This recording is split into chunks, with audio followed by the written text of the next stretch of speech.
সারা দেশে হামের প্রাদুর্ভাব উদ্বেগজনক। স্বাস্থ্য অধিদপ্তরের তথ্য অনুযায়ী গত ৭১ দিনে মোট মৃতের সংখ্যা দাঁড়িয়েছে ৫৪৫ জনে। ঢাকার বাইরে রাজশাহী, চট্টগ্রাম, সিলেট ও বরিশাল অঞ্চলেও রোগীর চাপ বাড়ছে। চলতি মৌসুমে রাজশাহী মেডিকেল কলেজ হাসপাতালে হামের উপসর্গ নিয়ে এ পর্যন্ত ৫৫ জন রোগীর মৃত্যু হয়েছে। বর্তমানে হাসপাতালটিতে এই উপসর্গে আরও ৫৩ জন রোগী চিকিৎসাধীন রয়েছেন। আক্রান্তদের চিকিৎসা নিশ্চিতে পৃথক ৩টি ওয়ার্ডের মোট ৮৫টি বেডে সেবা দেওয়া হচ্ছে।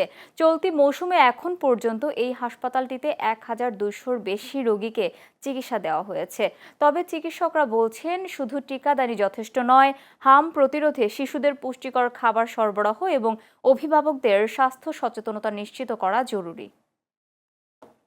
গত ১ সপ্তাহ আগে সরকারিভাবে হামের টিকা আসছে, ওইটা দিছি। দেওয়ার ১ সপ্তাহ পরেই হাম হচ্ছে।